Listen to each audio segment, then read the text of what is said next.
Guys, maayong gabi. Magluto na sad mig sudan, guys. Magsinabaw mi og bisaya nga manok. Na grabe pa nga tanglad, guys. Og murag giibot man yung isa ka punuan. Gipanitan na nila daddy, guys, ang kapaya. Og ang kalamunggay, wa pa nina human og kuan, guys. Hagpat ng tag-as pa. Maggisas ako sa chicken. So ato sang gisahon ang chicken, guys. Magutang tagamay og oil before na to siya i-pressure cooker. So karon, guys, magisa na to sa naman ahos o bombay. Mabungkag. Ano man to? Next, guys, isunod na to ang chicken. Ito pa mo.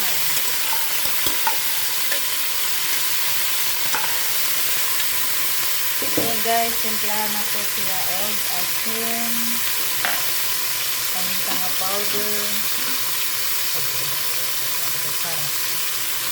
og magic syrup. Para lasado daan ang atong chicken.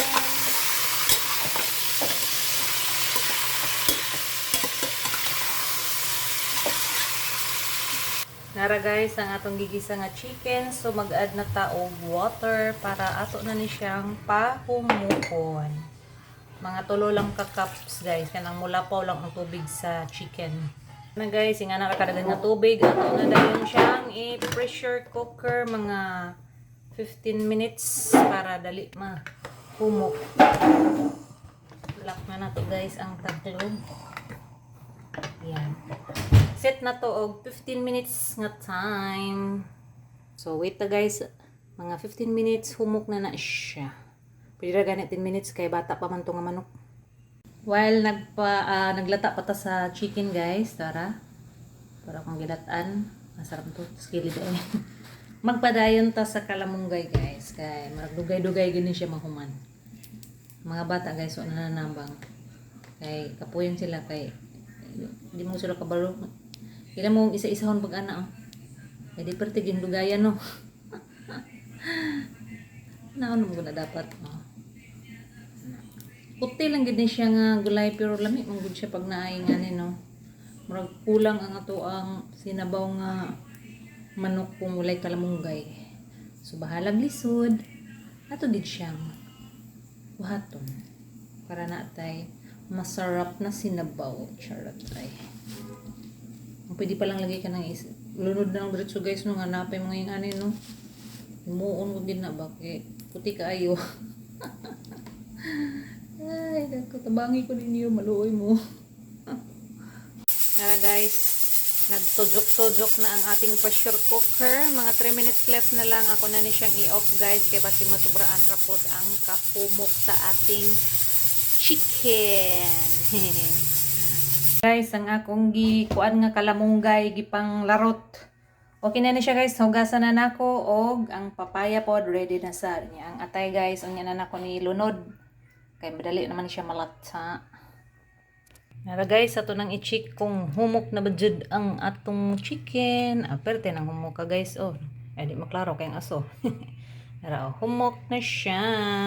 Guys, mag-add na tag tubig kay gamay na lang siya tubig. Unya ilunod na dahil na to, guys, ang papaya para maluto na siya apil. Ano nga ang ating masarap na tanglad, guys, nga perting daghana. Ito, gamay raman siya, haba lang kayo. Yan. Lungagan pa rin na to ni, guys, gamay pang tubig. Para, guys, marami na yung water.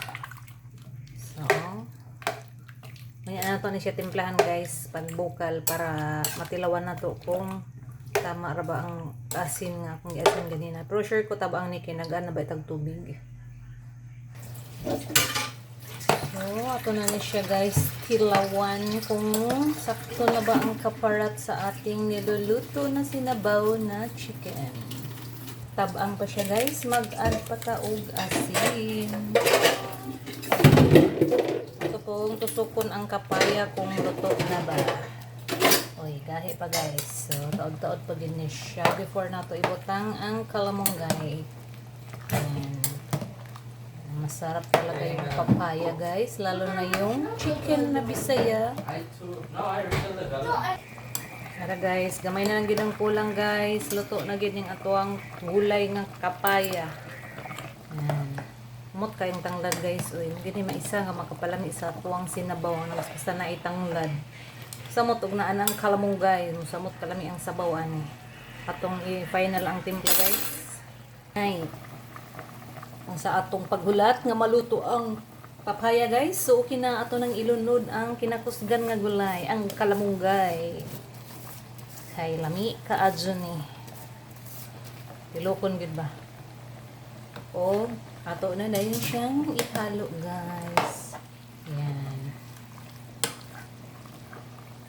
Sumurato siya guys. Okay na niya akong giluto nga sinabaw nga chicken. Yan o. Maraming chicken, maraming papaya, at maraming kalamunggay plus sabaw.